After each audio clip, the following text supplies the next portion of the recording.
Assalamualaikum warahmatullahi wabarakatuh. Jumpa lagi di channel Dioseta Story. Apa kabar teman-teman semua? Semoga kalian sehat selalu, panjang umur, bahagia selalu, dan sukses selalu. Pada kesempatan kali ini, saya akan menceritakan sebuah kisah yang berjudul Langgar Tanah Tulah. Bagian pertama, bukan untuk manusia. Sebelum melanjutkan ceritanya, buat teman-teman yang baru bergabung di channel ini, silahkan klik dulu tombol subscribe dan tombol loncengnya agar kalian tidak ketinggalan cerita terbaru dari kami. Oke, kita langsung saja menuju ke ceritanya.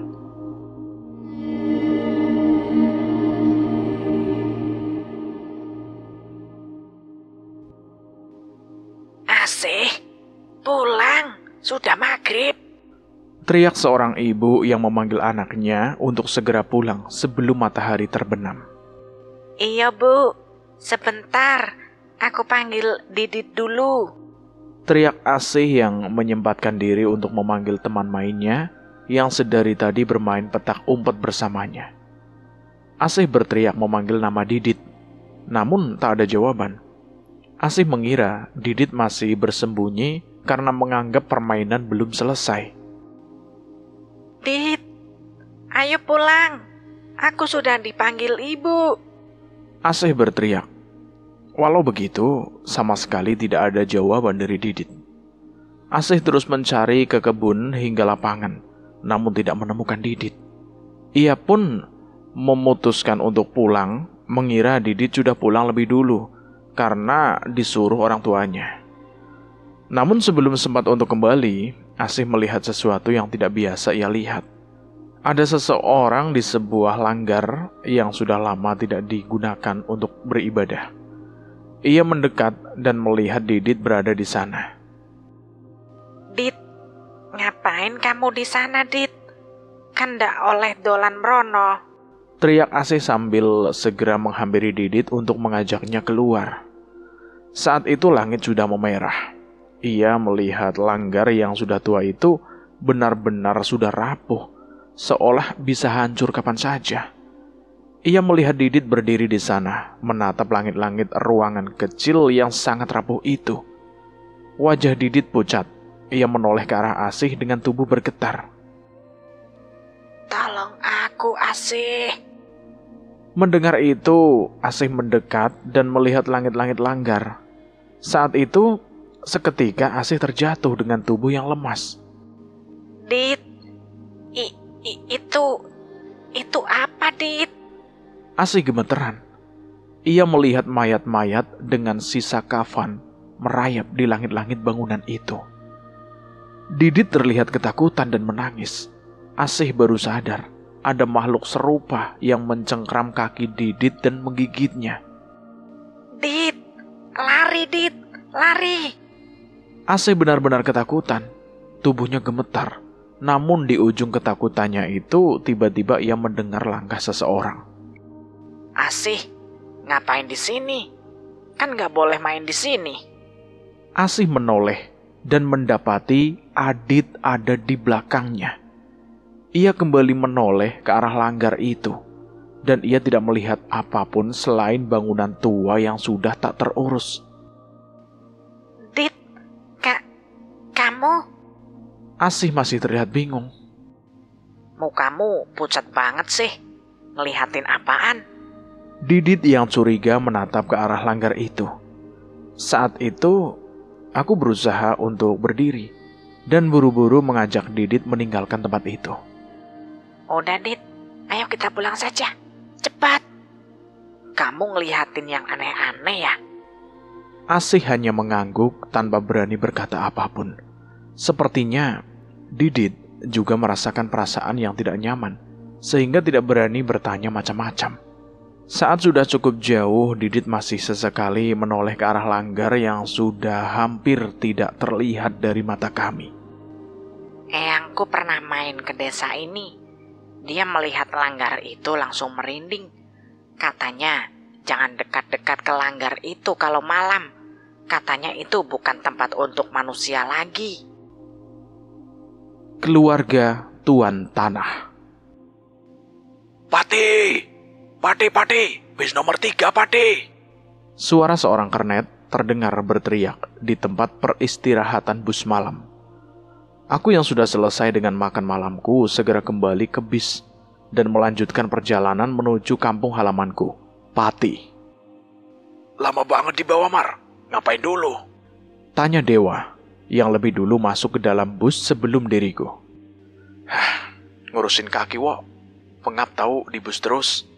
Balasku yang memang sudah cukup merasa lelah dan pengap setelah perjalanan dari Jakarta hingga tempat peristirahatan bus malam di wilayah Gringsing. Aku Damar Wijaksana. Cuma seorang karyawan yang baru saja habis kontrak. Bukan berarti kami pengangguran. Hanya saja perusahaan baru memulai proyeknya kembali di 2 hingga 3 bulan ke depan. Kupikir daripada aku harus tinggal di Jakarta tanpa penghasilan, lebih baik aku menggunakan kesempatan ini untuk pulang kampung setelah sekian lama. Sudah 5 tahun aku tidak pulang ke Pati. Walau kantorku berada di ibu kota, kontrak kerjaku memaksaku untuk berkeliling ke tempat-tempat yang cukup jauh.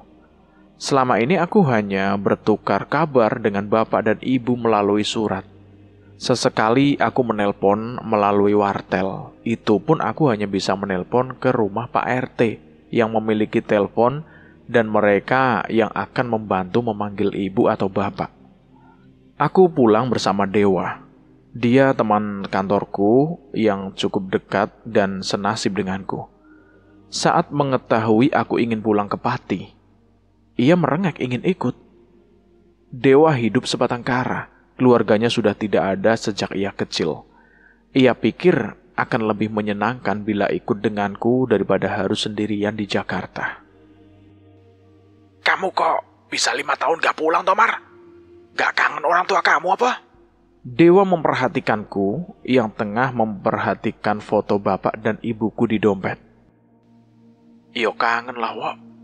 Tapi aku kan tetap harus kerja biar adik-adikku bisa sekolah dan kebutuhan mereka tercukupi. Tahu sendiri, kerjaan kita kayak gimana? Ya, iya sih. Tapi kalau aku masih punya keluarga, aku pasti milih buat tinggal sama mereka apa adanya. Yang penting aku dekat sama mereka. Balas Dewa sambil menutupi tubuhnya dengan jaket dari angin yang masuk melalui jendela bis. Aku mengerti maksud Dewa. Untuk ia yang sebatang kara, keluarga menjadi sesuatu yang sangat berharga untuknya. Mungkin ia belum mengerti bahwa melihat ibu dan adik-adiknya menangis kelaparan itu lebih perih daripada apapun. Menjelang subuh, bus sudah terparkir di terminal. Sebagian penumpang segera turun dan sebagian masih tertidur menunggu fajar terbit dan angkutan umum mulai beroperasi. Aku dan Dewa memilih untuk bergegas menurunkan barang dan menikmati kopi sejenak di pinggir terminal sambil menunggu angkutan umum. Khasnya di sini apa, Mar? Nasi gandul, Wok. Udah pernah nyoba belum? Belum. Aku baru ini ke Pati, Wok. Baru saja kami menghabiskan kopi kami, angkutan umum menuju desaku sudah datang. Aku dan Dewa pun memasuki mobil tua itu, disusul dengan para pedagang-pedagang pasar yang tengah berjuang untuk memulai paginya. Suasana jalan masih begitu sepi, langit masih gelap, namun sudah ada beberapa orang bersepeda, membawa dagangannya dan orang-orang yang berjalan ke masjid untuk sholat subuh. Aku dan Dewa turun tepat di hadapan sebuah gapura desa, yang sebenarnya jaraknya masih beberapa ratus meter lagi untuk sampai ke rumah pertama di desaku. Ada sebuah pos di dekat gapura yang sudah begitu tua, yang biasa digunakan warga untuk menunggu angkutan umum. Aku lupa nanya, rumahmu udah ada listrik kan? Kelamaan hidup di Jakarta sampai lupa kalau banyak desa yang belum kebagian listrik.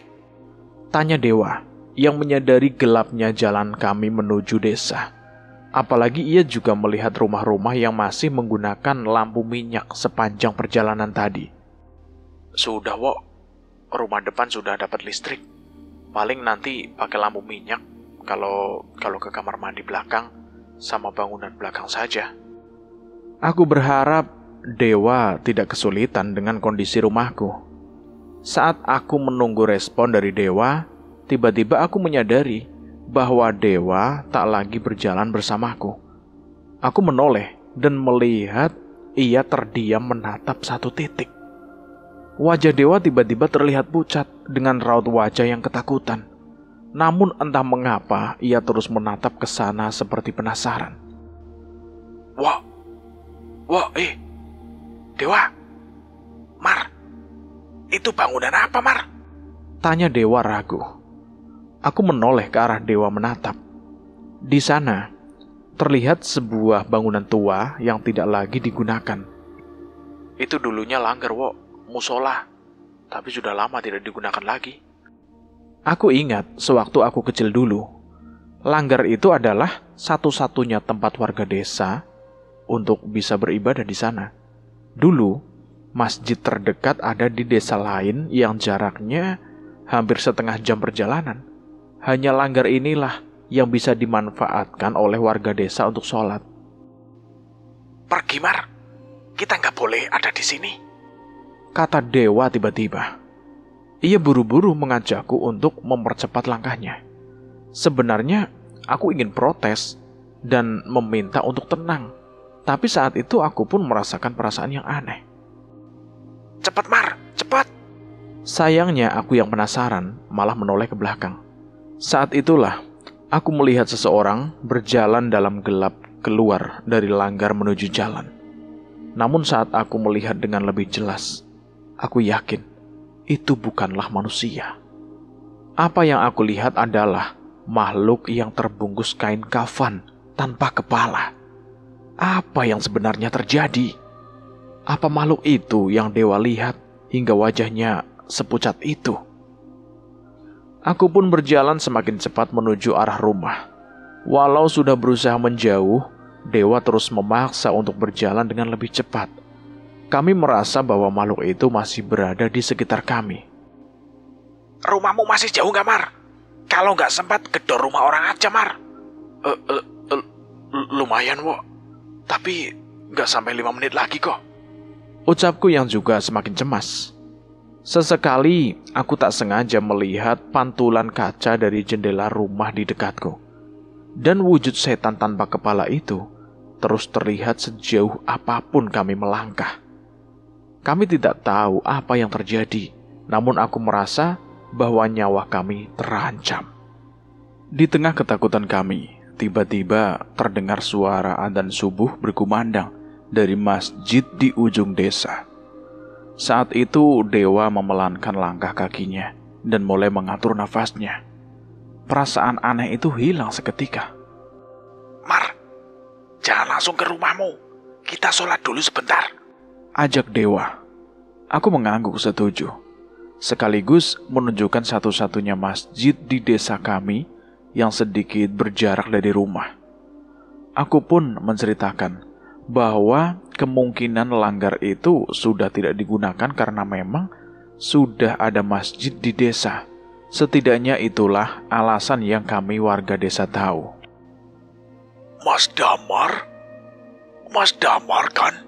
Sapa seorang bapak yang wajahnya tidak asing bagiku. Iya Pak Rusman. Kapan sampai?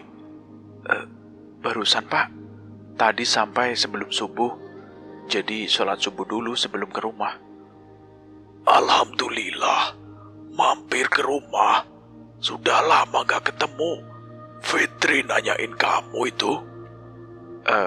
Pak Rusman biasa aja. Iya Pak, pasti saya mampir ke rumah. Pak Rusman pun berpamitan dan aku menyelesaikan sholatku bersama Dewa. Saat sudah merasa cukup tenang, barulah aku mengajak Dewa menuju ke rumah. Seorang perempuan yang sudah berumur mengenakan kebaya sederhananya, terlihat sibuk menyapu daun-daun kering yang berserakan di halaman rumah. Tubuhnya sudah sedikit bungkuk, namun terlihat ia masih semangat melanjutkan kesehariannya.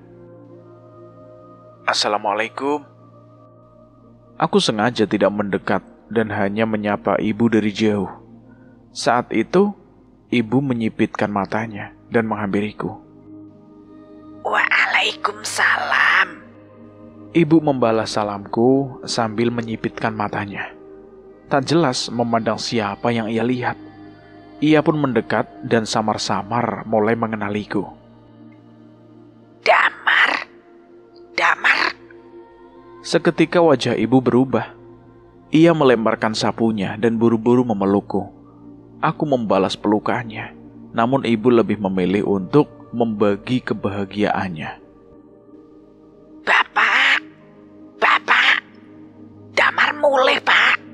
Ibu berteriak, buru-buru kembali ke rumah tanpa mau melepaskan tanganku. Aku menoleh pada Dewa yang terlihat tersenyum kecil, menikmati pemandangan haru ini dan memberi isyarat untuk mengikuti kami. Apa toh, Bu? Kok teriak-teriak ngono? Ucap bapak yang masih mengenakan sarungnya keluar dari rumah. Masya Allah. Bapak yang menyadari kedatanganku pun buru-buru menghampiriku. Tidak seperti ibu yang memelukku. Bapak hanya mengusap-usap bahuku sambil membantu membawakan tasku. Nggak usah, Pak. Damar bisa bawa sendiri kok. Ini dikit. Ya wes, ayo cepet melebu. Itu temanmu diajak juga.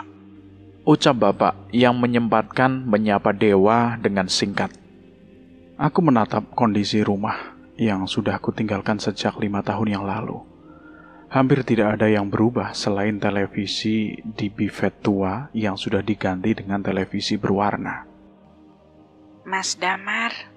Suara anak perempuan berlari menghampiriku dan salim padaku. Ya ampun, Gendis. Kamu sudah besar saja. Masa mau kecil mulu, Mas? Aku bikinin kopi ya, Mas. Sebentar. Ucapnya yang buru-buru berlari ke dapur. Aku mempersilahkan Dewa duduk dan beristirahat sejenak, sementara Gendis membuatkan kopi untuk kami. Perbincangan yang cukup panjang pun terjadi mulai dari memperkenalkan Dewa dan menceritakan bagaimana kami bertahan hidup dengan pekerjaan kami. Dewa dengan mudah bisa akrab dengan bapak dan ibu. Terlebih, kedua orang tuaku sangat penasaran dengan pekerjaanku dan kehidupan kami selama merantau. Gendis mengantarkan 3 gelas kopi dan gorengan seadanya. Setelahnya ia duduk di sebelahku, seolah sudah lama menanti kedatanganku. Mas Dewa, anggap rumah sendiri saja ya. Teman Damar, kita anggap keluarga di sini. Ibu menyambut Dewa. Nanti biar diajak jalan-jalan sama Damar. Warga sini baik-baik kok. Iya Pak, Bu. Matur nuwun, izin ngerepotin. Setelah momen kangen-kangenan itu, aku pun masuk ke kamar. Kamarku cukup besar, dan karena aku pulang tanpa kabar, ibu buru-buru membersihkan kamarku seadanya. Yang kita lihat di langgar tadi subuh itu apa ya, Mar? Tanya Dewa sambil membereskan barang-barangnya.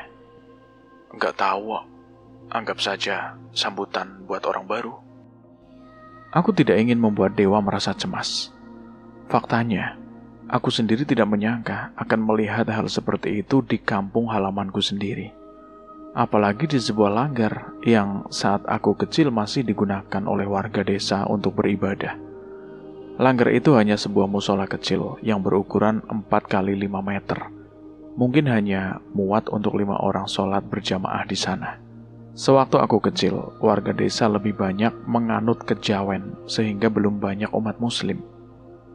Pagi itu, aku mengajak Dewa berkeliling desa sambil mencari sarapan. Aku ingat ada warung pecel di dekat pasar. Dulu ibu sering mengajakku ke sana setiap pulang dari pasar. Mas Damar, lama banget toh nggak kelihatan. Sambut Mbok Yum sambil membuat pecel pesananku. Iya, Mbok. Kejauhan nyari rezekinya.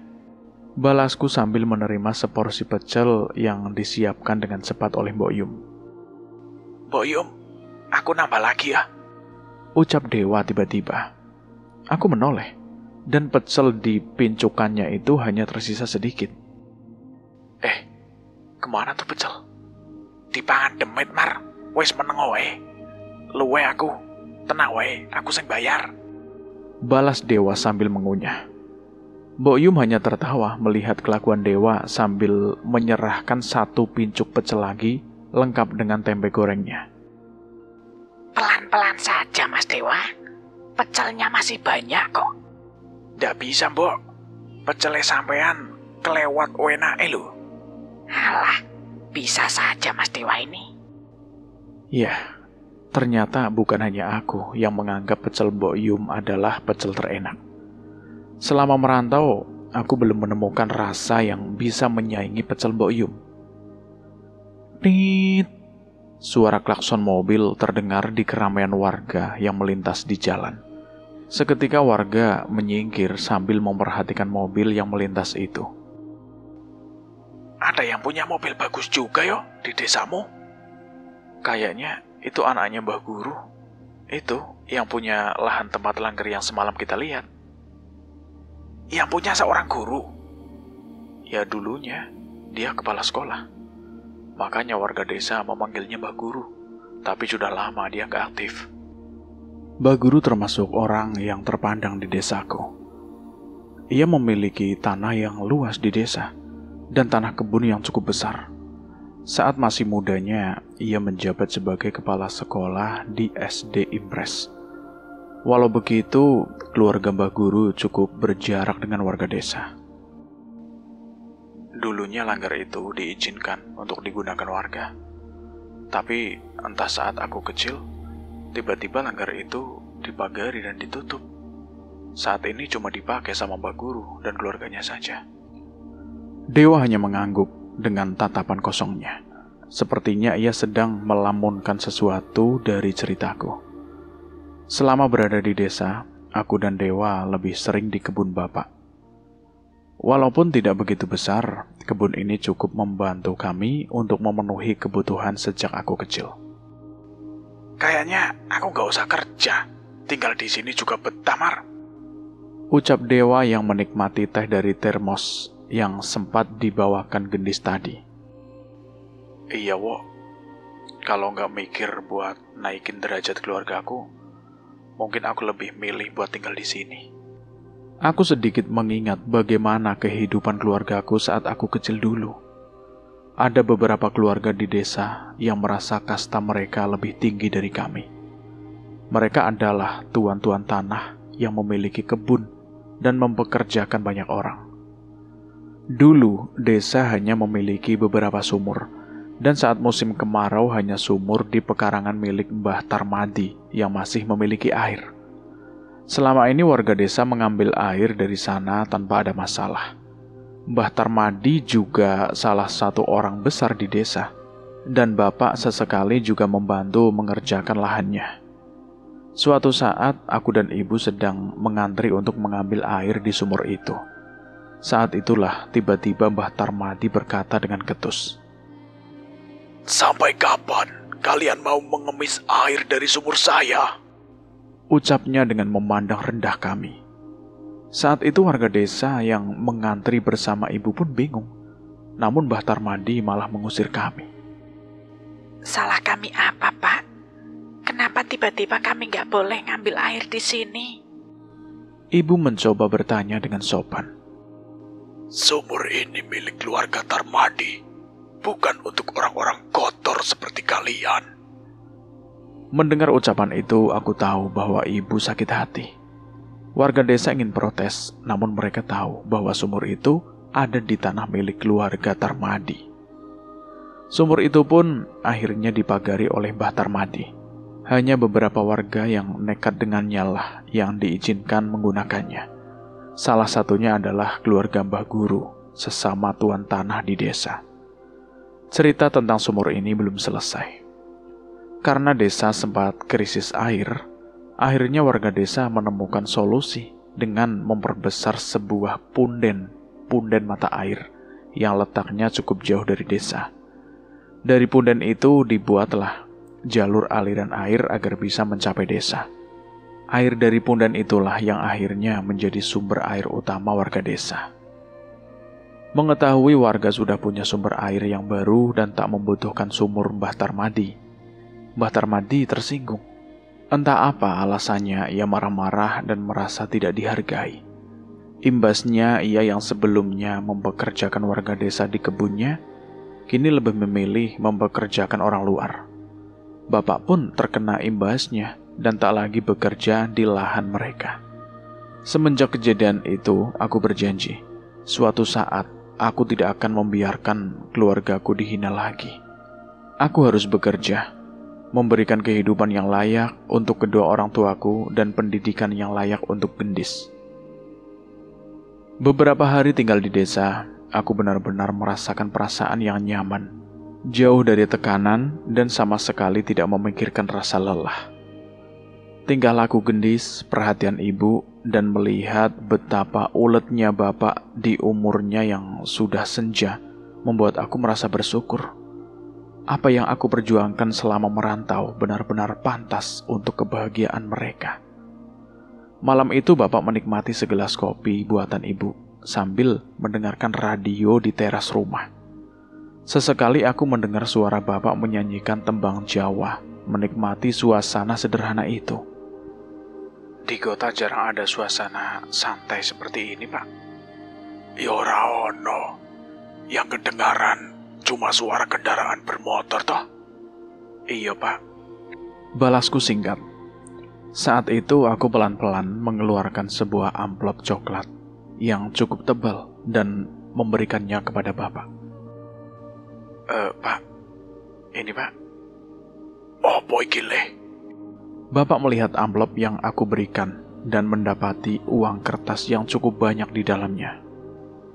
Rezeki, Pak. Tabungan damar. Saat itu bapak menatapku dengan mata yang berkaca-kaca. Kehidupanmu di sana bagaimana, Le? Jangan gara-gara kamu mikirin bapak, ibu, sama Gendis. Kamu di sana hidup prihatin. Bapak masih sanggup kok cari uang untuk makan dan sekolah Gendis. Aku tak menyangka dengan reaksi bapak. Alih-alih senang dengan pemberianku, ia justru khawatir dengan kehidupanku selama bekerja. Cukup, Pak. Damar hidup cukup. Damar cuma pingin bapak dan ibu bahagia. Dan Gendis bisa sekolah yang tinggi, Pak. Ucapku mengelus tangan bapak. Aku hampir tidak bisa menahan air mataku. Tunggu sebentar, Yole. Teni sik. Bapak masuk ke dalam rumah. Dan tak lama aku mendengar suara ibu yang menerima amplop itu. Alhamdulillah, Pak. Tak lama bapak kembali keluar dengan sarungnya yang sudah berganti dengan celana panjang. Ayo, Le. Melu bapak. Nggih, Pak. Bapak mengenakan sendal jepit dan mengajakku berjalan kaki keliling desa. Bapak tak banyak bicara, dan aku hanya mengikutinya sambil sedikit bernostalgia saat bapak mengajakku jalan-jalan. Kami sampai di masjid di ujung desa. Bapak menyapa Pak Sastro penjaga masjid sebentar dan mengajakku masuk ke dalam. Ia menunjukkanku sebuah benda yang tak aku mengerti. Mengapa Bapak memperlihatkannya padaku? Sebuah meja pemandi jenazah yang dibuat dengan besi yang kokoh. Waktu tahu masjid di desa kita ada meja pemandi jenazah ini, warga desa ada yang menangis. Katanya, alhamdulillah, kalau saya meninggal, saya bisa dimandikan dengan layak. Ada lagi yang bilang, saya hidup sebatang kara. Setidaknya jika saya mati, tidak terlalu merepotkan banyak orang. Aku mengangguk mendengar cerita bapak itu. Namun aku belum mengerti maksud bapak mengapa menceritakan hal ini padaku. Gak cuma meja pemandi jenazah ini, Mas. Pos jaga dan lampu-lampu di jalanan desa juga ngebanyak bantu warga. Sahut Pak Sastro yang tiba-tiba menyusul kami dengan membawakan kopi panas. Pak Sastro. Sambutku membantunya membawakan nampan berisikan gelas itu. Kami pun menikmati kopi itu bertiga di selasar belakang masjid. Bapak mau minta maaf sama kamu, Le. Minta maaf? Minta maaf kenapa, Pak? Bapak minta maaf karena saat kamu pulang ke rumah kita masih seperti dulu, tidak menjadi lebih bagus seperti rumah-rumah di kota. Padahal kamu rutin ngirim uang buat Bapak. Aku tak menyangka Bapak berpikir seperti itu. Mungkin karena ucapanku saat menyerahkan tabunganku tadi pada dirinya. Enggak, Pak. Damar ikhlas kok. Damar gak mikir begitu, Pak. Bapak berdiri dan mengelus-elus meja pemandi jenazah itu. Meja ini Bapak dan warga desa yang bikin. Pakai uang yang kamu kirim, Mar. Aku sedikit terkejut mendengar ucapan Bapak. Gak cuma meja ini. Kayak yang tadi Pak Sastro bilang. Dari uang yang kamu kirim, kami di desa bisa bikin pos jaga dan masang lampu-lampu di jalan, biar kalau malam gak terlalu gelap. Aku menarik nafas dan sedikit tersenyum mendengar cerita Bapak. Ternyata alih-alih merenovasi rumah atau meningkatkan taraf hidup, Bapak lebih memilih menggunakan uang kirimanku selama ini untuk warga desa. Bapak merasa rumah kita sudah cukup nyaman dan uang kebutuhan gendis sudah Bapak sisihkan. Sisanya Bapak pakai untuk ini. Enggak, Pak. Enggak apa-apa. Damar ikhlas kok ngirimnya. Mau Bapak pakai buat apapun, Damar gak masalah. Apalagi untuk desa. Balasku yang semakin kagum dengan Bapak. Selama ini Bapaklah yang paling sering menanggung malu jika ia dan warga desa direndahkan oleh para juragan-juragan dan tuan tanah. Tidak sepertiku yang ingin membuktikan bahwa kami bisa sederajat.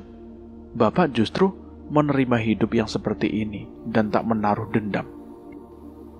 Mas Damar di perantauan gak usah khawatir. Kalau Bapak, Ibu, dan gendis kenapa-napa, ada kami, warga desa yang akan mengurus. Memang seperti ini kan kehidupan desa Sri Mulyo sejak dulu. Tambah Pak Sastro. Nggih, Pak Sastro, saya paham.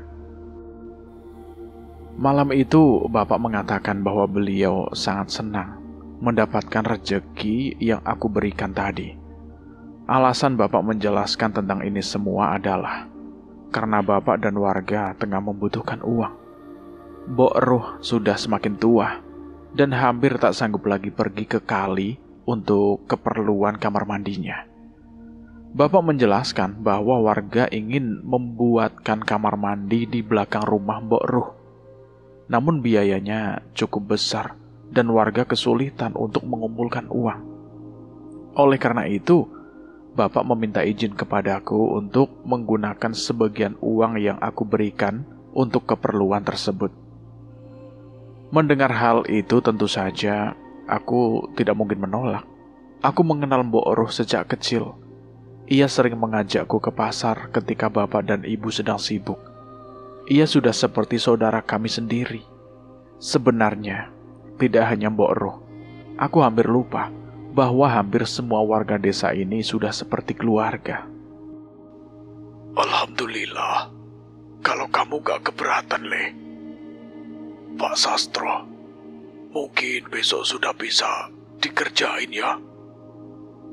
Alhamdulillah, Pak. Matur suwun, Mas Damar.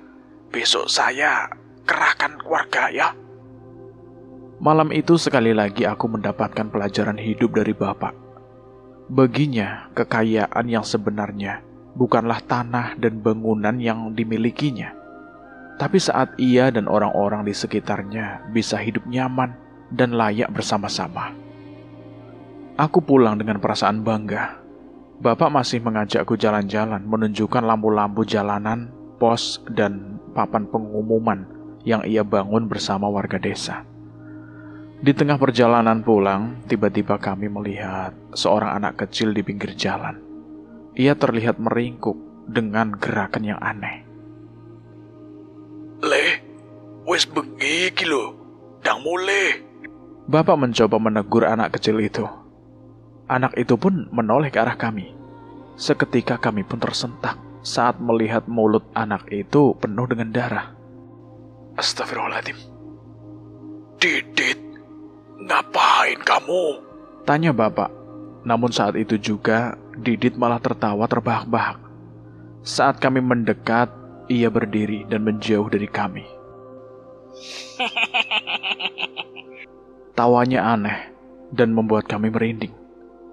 Terlebih saat aku melihat seekor hewan sudah tercabik-cabik bekas dimakan hidup-hidup oleh Didit. Itu apa, Pak? Itu marmut, Le. Itu marmutnya Mbah Guru. Menyadari ada yang tidak beres dengan Didit, perasaan takut langsung merambat ke seluruh tubuhku. Kami mencoba mendekatinya, namun Didit tiba-tiba berpaling. Wajahnya penuh darah dan ia tertawa-tawa yang tidak wajar. Menggema di malam yang sepi. Tanpa peringatan, Didit berlari menjauh. Tawanya semakin menggila. Kejar, Le. Dia mengarah ke kali. Teriak bapak dengan suara panik. Kami langsung berlari mengejarnya. Namun Didit bergerak dengan kecepatan yang tidak manusiawi. Langkahnya aneh, seperti tersentak-sentak. Namun tetap sulit dikejar. Kegelapan malam dan suara langkah kaki kami yang berpacu semakin menambah kecemasan. Sebelum sampai ke kali, kami tiba-tiba terhenti ketika melihat Didit meringkuk di antara semak-semak. Tubuhnya bergetar hebat. Gak mau.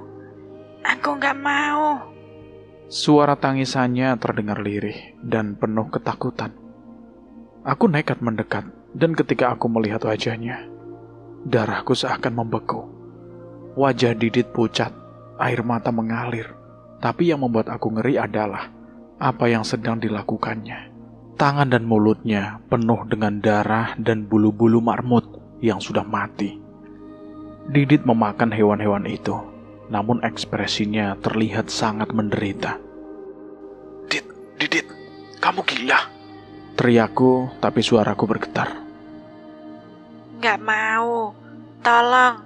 Aku gak mau. Didit menatap, suaranya penuh ketakutan, namun tubuhnya tidak menuruti keinginannya. Dengan kejam, tangan Didit meraih marmut lainnya dan memakannya lagi dengan brutal. Mulutnya berlumuran darah, sementara air mata terus mengalir di pipinya, menambah kesan horor yang tidak tertahankan. Aku mencoba meraih tubuhnya, berharap bisa menghentikannya. Namun Didit terus melawan. Ia meronta-ronta, memukul dan menendang dengan kekuatan yang jauh di luar kemampuannya. Di tengah kepanikan itu, tiba-tiba terdengar suara kentongan dari arah desa, disertai obor-obor yang menyala terang. Di sini! Didit di sini! Teriak bapak memberi isyarat pada warga. Masya Allah! Didit! Teriak Pak Rusman. Melihat kedatangan banyak orang, Didit mengamuk. Ia berteriak dan mengamuk sejadi-jadinya. Ini kenapa, Mar? Dewa ternyata ikut membantu warga mencari Didit. Bantuin aku, Wak.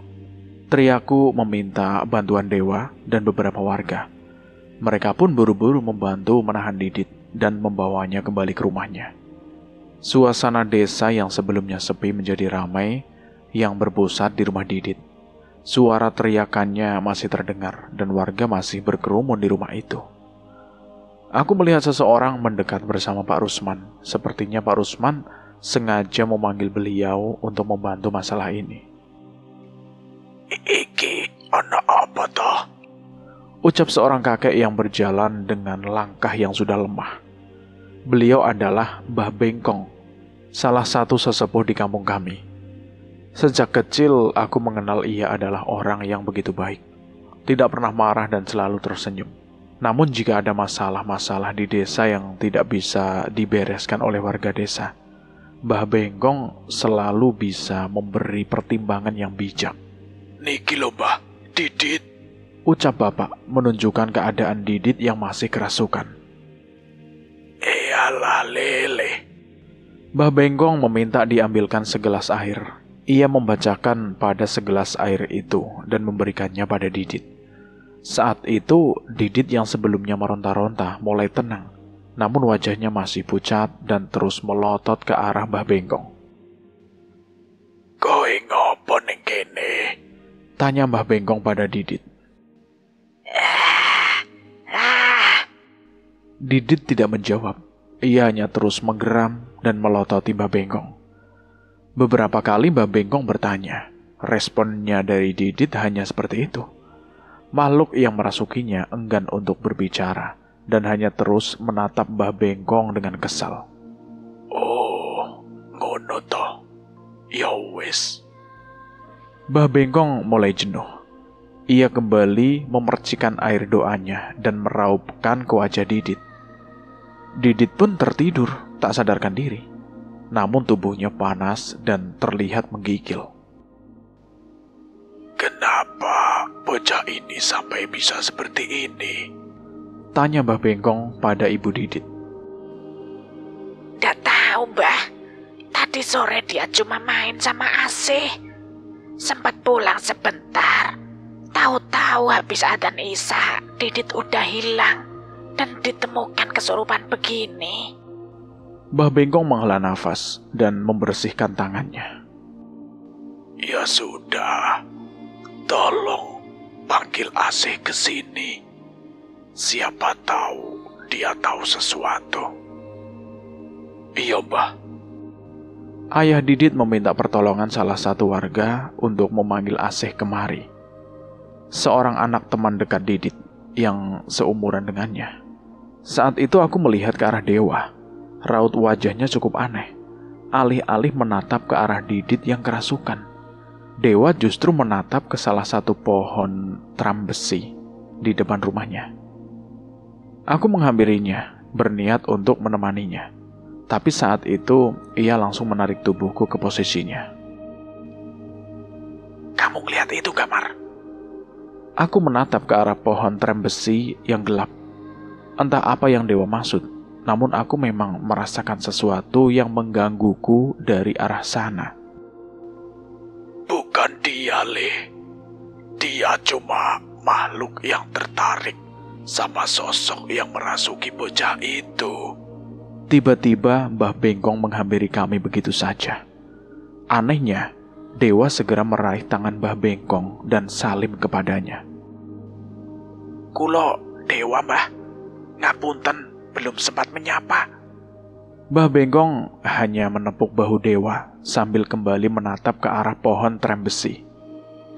"Sosok itu, Mbah. Saya dan Damar sempat melihat sosok itu waktu pertama kali datang ke desa ini." Tunggu, sosok itu. Aku kembali menajamkan mataku. Dari kegelapan malam di sana, aku mulai melihat sesuatu yang samar. Saat itu Mbah Bengkong menepuk pundakku dan seketika pemandangan mengerikan muncul di hadapanku. Selain itu, sosok tubuh yang terbungkus kain kafan tanpa kepala menanti di bawah pohon tram besi. Seketika aku pun pucat, tubuhku gemetar.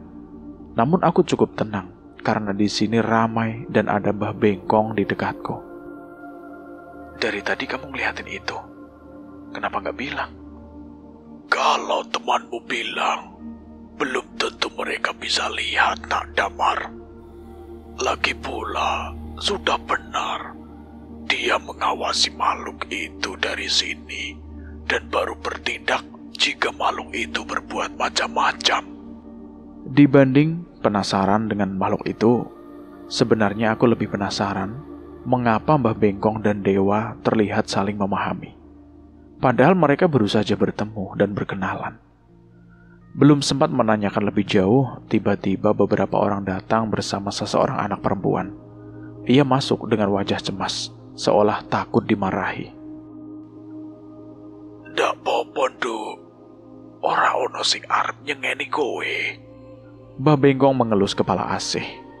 Saat itu, Mbah Bengkong menunjukkan keadaan Didit dan menceritakan secukupnya tentang apa yang terjadi pada Didit. "Memangnya tadi kamu sama Didit main kemana, Tonduk?" Mbah Bengkong bertanya dengan ramah, Asih terlihat mulai tenang saat berbicara dengan Mbah Bengkong. Aura ramah Mbah Bengkong memang membuat siapa saja nyaman dekat dengannya. Jambu, tadi tiba-tiba Didit kepingin makan jambu yang di dekat langgar. Kami ke sana.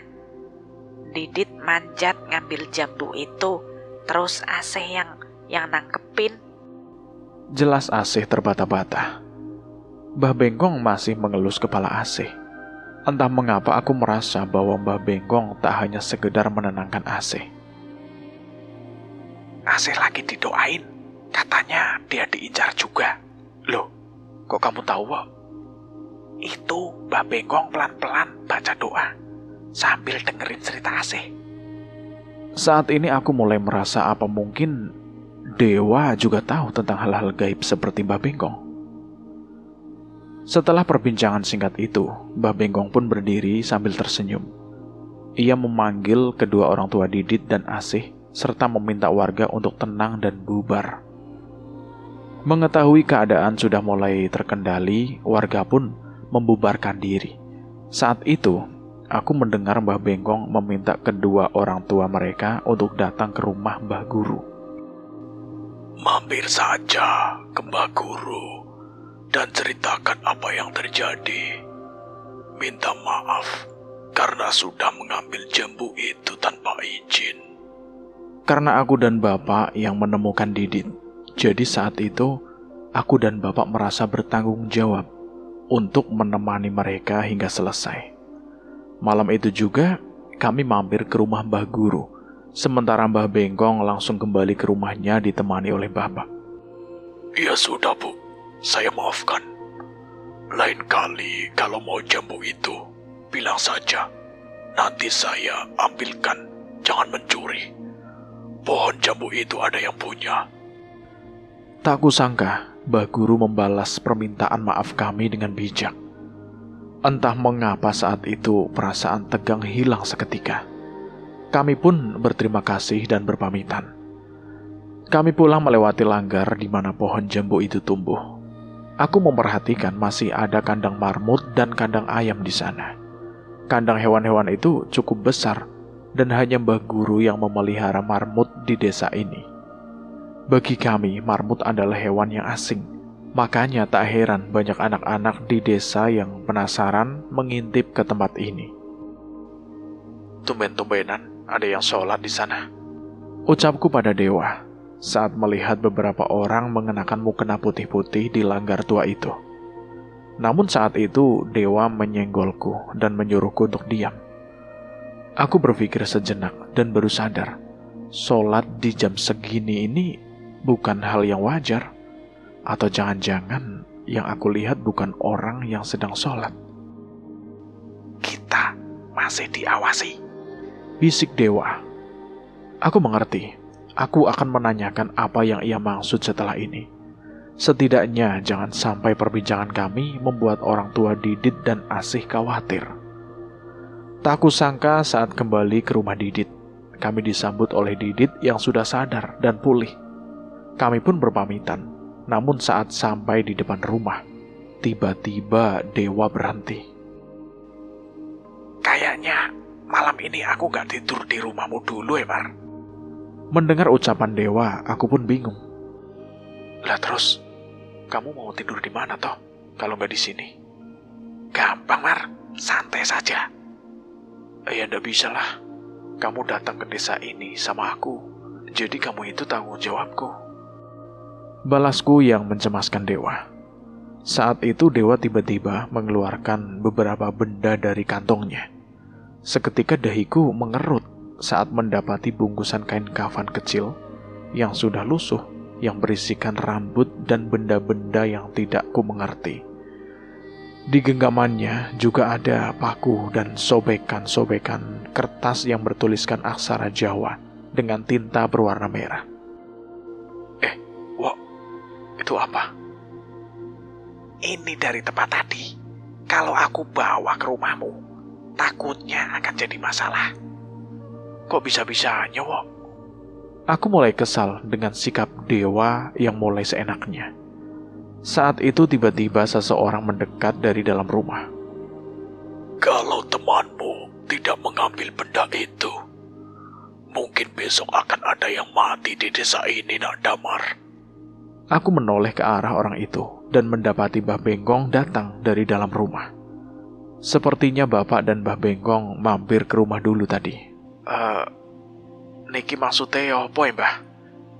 Biar temanmu tidur di tempat Mbah dulu.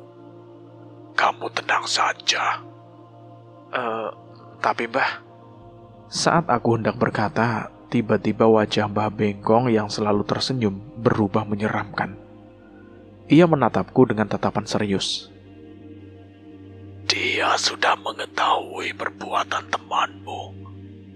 Sedari tadi, makhluk itu sudah mengincarnya. Temanmu hanya mencoba melindungi kalian.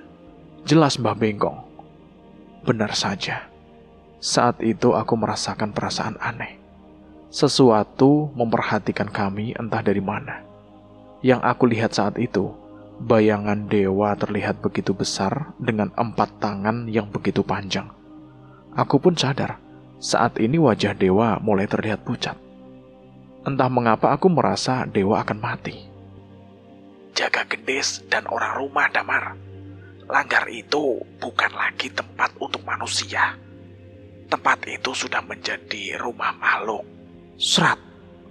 Belum sempat dewa menyelesaikan kata-katanya, tiba-tiba sesuatu yang besar menjatuhkan dewa dan menyeret tubuhnya dengan cepat. Dewa! Dewa menghilang di kegelapan, menyisakan darah yang terseret di jalan. Dari arah dewa menghilang terlihat sosok makhluk kurus mengenakan kebaya lusuh setinggi pohon.